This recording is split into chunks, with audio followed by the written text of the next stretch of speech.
Can I tell you something that usually makes founders uncomfortable? I don't think your team is the problem. Now, before you switch this off, I'm not saying you've got the perfect team. I'm not saying everybody is brilliant. What I'm saying is most founders blame their people for behaviors the business has quietly taught them. And once you see it, you can't unsee it. A founder I worked with once said something that made me smile. He said, I've hired really good people. I just wish they'd start thinking for themselves. A fair frustration. So I asked him a question. What happens when somebody makes a decision that you disagree with? And he looked at me, thought for a second, and said, well, I usually step in and correct it. I asked another question. How many times does someone need to be corrected before they stop making decisions? Silence. That conversation changed everything. Not because his team changed, because he realized what the business had been teaching them. Businesses are always teaching every single day.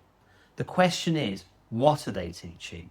Every time someone brings you a decision and you take it off them, you've just taught something. Every time someone waits before acting and nothing happens, you've taught something. Every time somebody asks, can I check this with you first? And you answer, you've reinforced something.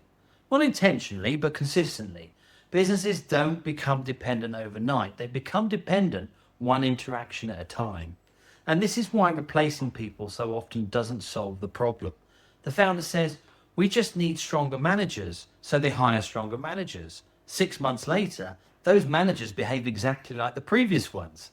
Not because they changed, because the business changed them. Think about that for a second. If 3 different managers all end up behaving the same way, maybe the managers aren't the common denominator. Maybe the system is. And this is where founders become trapped. They work harder, recruit harder, train harder, pay more, and still wonder why initiative feels so rare. The difficult truth is this. People usually behave in the ways that the business rewards. If waiting works, people wait. If asking works, people ask. If everything else eventually comes back to the founder, that's exactly what will continue happening. The business is simply responding to the incentives it's being given.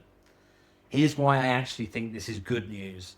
If the problem was your people, you'd need different people. If the problem is the business, you can change the business. That's a much better problem to have because businesses learn, which means businesses can learn differently. And that's where real change begins. Not with recruitment, with behavior. So if you've watched all 4 of these conversations, you've probably started recognizing something. Everything comes back to you.